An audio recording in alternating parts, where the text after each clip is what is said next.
नमस्कार, आप देख रहे हैं आपका अपना युग करवट न्यूज चैनल। आपके साथ मैं हूं शोभा भारती। पेश है आज का हमारा न्यूज बुलेटिन। आइए नजर डालते हैं आज के हेडलाइंस पर। सीएम योगी की रैली के बाद भी भाजपा कार्यकर्ताओं की मायूसी नहीं हुई दूर। सरदना विधायक अतुल प्रधान के खिलाफ आचार संहिता उल्लंघन का केस दर्ज।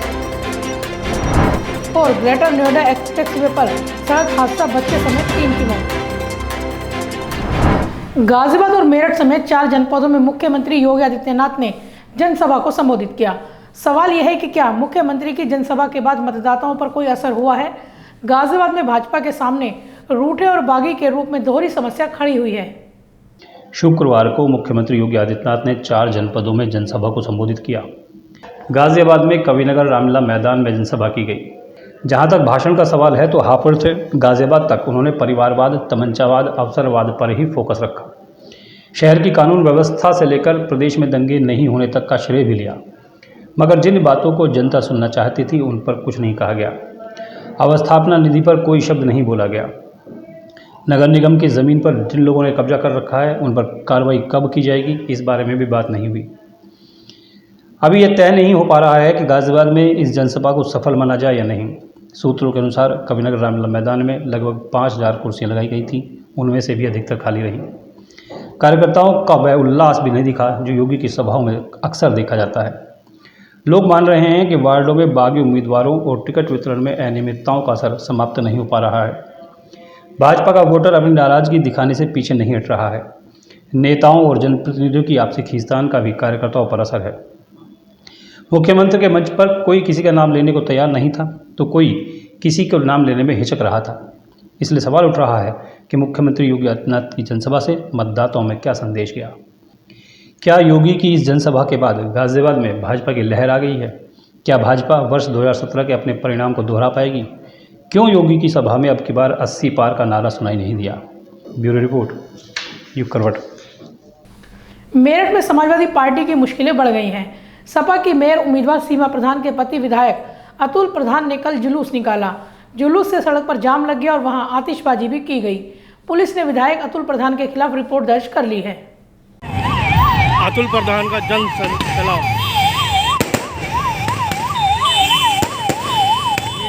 मेरठ निकाय चुनाव में सपा के सरदना विधायक अतुल प्रधान सहित उनके समर्थकों पर आचार संहिता के उल्लंघन का मुकदमा दर्ज हुआ है। अतुल प्रधान कंकड़खेड़ा क्षेत्र में शुक्रवार को जुलूस निकाल रहे थे। जुलूस में आतिशबाजी भी की गई। इसके बाद अतुल प्रधान और उनके समर्थकों पर आचार संहिता उल्लंघन का केस दर्ज किया गया। सपा प्रत्याशी का एक रोड शो कंकड़खेड़ा क्षेत्र में निकाला गया। रोड शो के दौरान यातायात मार्ग को अवरुद्ध किया गया, जिससे आम लोगों को परेशानी हुई।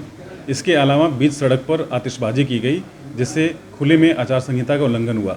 इस संबंध में रोड शो को लीड कर रहे सपा विधायक अतुल प्रधान और उनके समर्थकों के खिलाफ आचार संहिता का मुकदमा थाना कंकड़खेड़ा पर दर्ज किया गया है। सपा विधायक अतुल प्रधान की पत्नी सीमा प्रधान मेरठ सीट से चुनाव लड़ रही हैं। अतुल प्रधान पत्नी सीमा प्रधान के लिए चुनाव प्रचार कर रहे थे।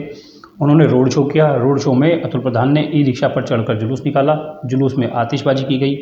पुलिस के अनुसार रोड शो के दौरान युवक कारों की छतों और खिड़की से बाहर खड़े हुए थे। समर्थकों ने सड़क पर जमकर आतिशबाजी की, सड़क पर कब्जा कर लिया। ब्यूरो रिपोर्ट, युग करवट। नगर निगम का चुनाव ऐसा है कि यहाँ मेयर और पार्षद को मिलकर प्रचार करना होता है, मगर गाजियाबाद में कांग्रेस में पार्षद और मेयर अलग अलग चुनाव लड़ रहे हैं। इसका सीधा असर चुनाव परिणाम पर होने जा रहा है। गाजियाबाद में नगर निगम का चुनाव चल रहा है। राजनीतिक दलों की बात की जाए तो यहाँ वार्डों में पार्षद और महापौर प्रत्याशी मिलकर जीत का ताना बाना बुनते हैं। दोनों विपक्ष गाड़ी के 2 पहिए की तरह है। नगर निगम चुनाव में एक भी कमजोर पड़ जाए तो बात खत्म। वर्ष 2017 में मुख्य विपक्षी दल बनकर उभरी कांग्रेस पार्टी इस बार वार्डों और महापौर दोनों ही जगह कमजोर नजर आ रही है। पार्टी के लगभग 65 पार्षद ही वार्डों में चुनाव लड़ रहे हैं और महापौर पद का चुनाव तो लड़खड़ाया हुआ है। पार्षद और महापौर दोनों के बीच बुना जाने वाला ताना बाना भी इस बार कमज़ोर है। बताया जा रहा है कि पार्षद पद के उम्मीदवार मेयर कैंडिडेट से दूरी बनाकर चल रहे हैं। नगर निगम चुनाव में पार्षद पद के उम्मीदवार अपने वार्डों में चुनाव प्रचार के लिए संपर्क करते हैं और उनके साथ मेयर प्रत्याशी भी रहते हैं। जनता से महापौर पद और पार्षद पद दोनों ही पर उनके पक्ष में वोट डालने की अपील की जाती है। पिछले चुनाव में गाजियाबाद में कांग्रेस पार्टी के 15 पार्षद चुनाव जीत कर आए थे। पिछली बार कांग्रेस के पास कुल 86 उम्मीदवार थे। कांग्रेस की महापौर पद प्रत्याशी के चुनाव कार्यालय के उद्घाटन समारोह में खुद प्रभारी प्रदीप नरवाल आए थे।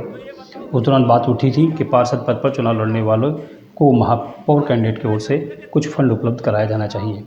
हालांकि पार्षद पद पर चुनाव लड़ रहे कैंडिडेट ने किसी प्रकार की कोई डिमांड नहीं की थी। इसके बावजूद यह प्रस्ताव हरी सभा में आगे आया। इसके बाद ज़्यादातर पार्षद प्रत्याशियों ने महापौर प्रत्याशी से दूरी बना ली। ब्यूरो रिपोर्ट, युग करवट। गाजियाबाद से जुड़े गौतम बुद्ध नगर में एक बड़ा सड़क हादसा हुआ है। यहाँ ग्रेटर नोएडा एक्सप्रेस वे पर एक गाड़ी डिवाइडर से जा टकराई। इस हादसे में एक ही परिवार के 3 सदस्यों की जान चली गई। मरने वालों में एक बच्चा भी शामिल है। परिवार शादी से लौट रहा था। आगरा से एक शादी समारोह में सम्मिलित होकर वापस दिल्ली आ रहे एक परिवार के 5 सदस्य ग्रेटर नोएडा एक्सप्रेस वे पर हुए सड़क हादसे में गंभीर रूप से घायल हो गए। उपचार के लिए उन्हें विभिन्न अस्पतालों में भर्ती कराया गया, जहां एक बच्चा, एक महिला और एक पुरुष की मौत हो गई। सेक्टर 160 के पास अनियंत्रित होकर डिवाइडर और फिर पेड़ से जा टकराई। सूचना मिलने पर मौके पर पहुंची पुलिस ने गंभीर रूप से घायल हुए लोगों को नोएडा के अलग अलग अस्पतालों में भर्ती कराया। दुर्घटना के बाद स्विफ्ट डिजायर गाड़ी की दशा को देखकर अंदाजा लगाया जा सकता है कि कार की रफ्तार कितनी तेज रही होगी। पेड़ से टकराने के बाद कार के परखच्चे उड़ गए। थाना नॉलेज पार्क प्रभारी विनोद कुमार ने बताया कि दिल्ली निवासी कार्तिक गुप्ता अपनी पत्नी शिवानी, शीतल शर्मा, सुमन गुप्ता 3 माह के बेटे के साथ आगरा में एक शादी समारोह में भाग लेने गए थे। इसके बाद ये लोग दिल्ली वापस लौट रहे थे। सुबह करीब 5 बजे सेक्टर 160 के पास गाड़ी डिवाइडर से टकराने के बाद अनियंत्रित हो गई और पेड़ से जा टकराई। सभी शवों को पोस्टमार्टम के लिए भेज दिया गया है। ब्यूरो रिपोर्ट, युग करवट। हाल में असद गुलाम और अनिल दुजाना को मुठभेड़ में मारने से यूपी एसटीएफ की चर्चा हर तरफ चल रही है। यूपी में एसटीएफ का गठन श्री प्रकाश शुक्ला की वजह से हुआ था। देखिए एक विशेष रिपोर्ट। हाल फिलहाल में कई दुर्दांत अपराधियों को मारने वाली एसटीएफ का आज फाउंडेशन डे है। साल 1998 में कुख्यात गैंगस्टर श्री प्रकाश शुक्ला ने यूपी के तत्कालीन मुख्यमंत्री कल्याण सिंह को जान से मारने की सुपारी ले ली थी। इसके बाद 4 मई 1998 को यूपी में विशेष कार्यबल यानी कि एसटीएफ का गठन किया गया। गैंगस्टर अनिल दुजाना को यूपी एसटीएफ ने मेरठ में मुठभेड़ में हाल ही में मारा। प्रयागराज में हुए उमेशपाल हत्याकांड के मुख्य आरोपी अतीक के बेटे असद और शूटर गुलाम मोहम्मद को भी पुलिस ने अप्रैल में मार गिराया। अनिल दुजाना और असद के एनकाउंटर के बाद एसटीएफ का नाम काफ़ी चर्चा में है। वर्ष 1997 में सत्ता परिवर्तन के बाद यूपी के तत्कालीन मुख्यमंत्री कल्याण सिंह भयमुक्त समाज का नारा दे रहे थे, लेकिन अपराधी बेलगाम अपनी सत्ता चला रहे थे। दिल्ली पुलिस और सीमा सुरक्षा बल के पूर्व महानिदेशक अजय राज शर्मा ने अपनी किताब biting the bullets memoirs of police अफसर में जीवन में सुलझाए गए कई केसों का जिक्र किया है। कहा जाता है कि उस समय यूपी के कुख्यात माफिया श्री प्रकाश शुक्ला गोरखपुर से निकलकर पूरे देश में अपना नेटवर्क बना चुका था। इसी समय श्री प्रकाश शुक्ला ने तत्कालीन सीएम कल्याण सिंह को जान से मारने के लिए 5 करोड़ रुपए की सुपारी ले ली थी। इस खबर से सत्ता के गले और हड़कंप मच गया। आनन फानन में यूपी के तत्कालीन ADG law and order Ajay Sharma को इस केस की जिम्मेदारी सौंपी गई।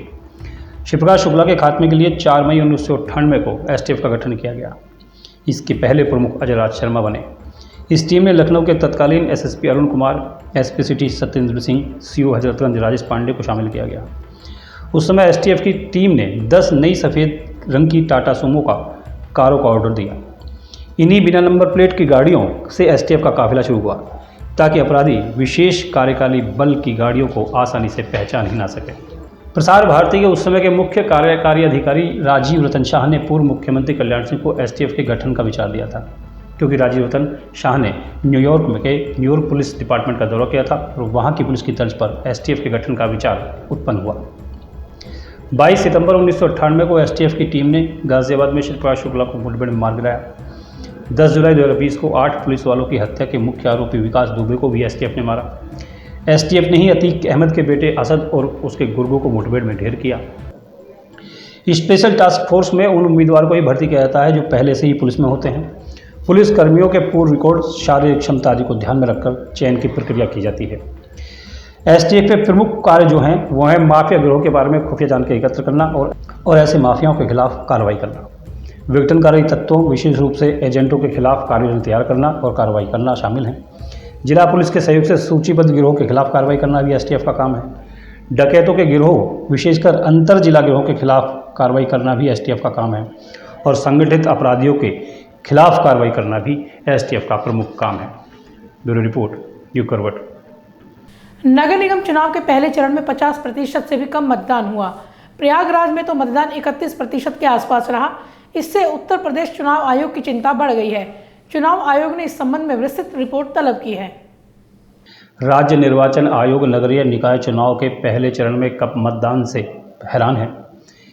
आयोग ने उन जिलों से विस्तृत रिपोर्ट मांगी है जहां मतदान कम हुआ है। आयोग मतदाता सूची की भी खामियों की समीक्षा करेगा। पहले चरण के नगरीय निकाय चुनाव में नगर निगम वाले शहरों में सबसे कम मतदान हुआ। प्रयागराज नगर निगम में तो मात्र 31% ही मतदान हुआ है। गोरखपुर, लखनऊ, आगरा, मथुरा नगर निगम में भी बहुत कम मतदाता वोट डालने के लिए निकले। हालांकि नगर पंचायतों में मतदान अच्छा रहा। 4 नगर पंचायतें ऐसी हैं जहां 80% से अधिक मतदाताओं ने अपने वोट का इस्तेमाल किया। पहले चरण में 10 नगर निगम का चुनाव हुआ है। सहारनपुर और फिरोजाबाद को छोड़कर एक भी नगर निगम 50% के मतदान के आंकड़े को छू नहीं पाया है। कम मतदान से चिंतित राज्य निर्वाचन आयोग अब इसकी समीक्षा करने की तैयारी कर रहा है। राज्य निर्वाचन आयुक्त तो मनोज कुमार ने कम मतदान वाले जिलों के डीएम से बात कर कारणों के संबंध में जानकारी ली है। ब्यूरो रिपोर्ट, युग करवट। गाजियाबाद पुलिस ने लुटेरों के एक गिरोह का पर्दाफाश किया है। इस गिरोह के 2 सदस्यों को गिरफ्तार किया गया है। इनके कब्जे से 5 मोटरसाइकिल बरामद की गई हैं। SBI कट के पास हमारी चेकिंग लगी हुई थी। उसी समय सेक्टर 62 नोएडा की तरफ से 2 बाइक सवार आते हुए दिखाई दिए। उनको तत्काल संदिग्ध होने के उस पर घेराबंदी करके जब इनको पकड़ा गया, कड़ाई से जब पूछताछ की गई तो इन लोगों ने, एक ने अपना नाम आदित्य उर्फ मन्नू और दूसरे ने अपना नाम अभिषेक बताया। पूछताछ में इन लोगों ने बताया कि यह अंतर्राज्यीय चोर और लुटेरे हैं। चोरी और लूट दोनों की घटनाएं करते हैं। जब ये लोग एक साथ निकलते हैं तो जो भी रास्ते में मिले, जैसे बाइक पे अगर इनको मोबाइल कोई बात करता हुआ मिल जाता है तो मोबाइल लूट के जाते हैं, साथ में चोरी में भी। दिल्ली में मुख्यमंत्री अरविंद केजरीवाल का शीश महल चर्चा में है। राजनीतिक दलों के साथ ही आम जनता भी सीएम के घर को लेकर हैरानी में है।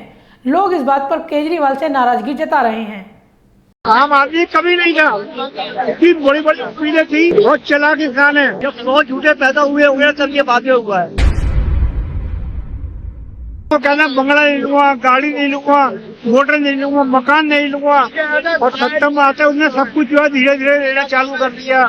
मैं आपको 45 करोड़ की बात के लिए बताऊंगा कर रहा हूँ कि 45 करोड़ ये जो बंगला है ना, 45 करोड़ जिसने उसने लगाए हैं, ये जो है प्राइवेट प्रॉपर्टी थी, जिसको इससे पीछे भी कुछ मकान थे सरकारी, उनको तोड़वा के इसने अपने बंगले में मिलवा लिया, बड़ा बना दिया, और उसी बंगले को ये रेनोवेशन करवा रहा है। 45 करोड़ जो है ना, कहाँ से आया इसके पास? जनता के टैक्स का पैसा लगा दिया इसने, उसने अपने प्राइवेट बंगले में सारा जनता का पैसा लगा दिया। अब जो CBI इंक्वायरी बैठेगी तो इसने जो है पब्लिक को बेवकूफ बना रखा है। आम आदमी कभी नहीं था, इसकी बड़ी बड़ी उम्मीदें थी, ये जितना चला। तो आज के लिए बस इतना ही। गाजियाबाद और देश विदेश की खबरों के लिए देखते रहिए युग करवट और पढ़िए आपका अपना युग करवट न्यूज़पेपर। युग करवट चैनल को लाइक करें, सब्सक्राइब करें और कमेंट जरूर करें। आपके कमेंट हमारे लिए महत्वपूर्ण है। नमस्कार।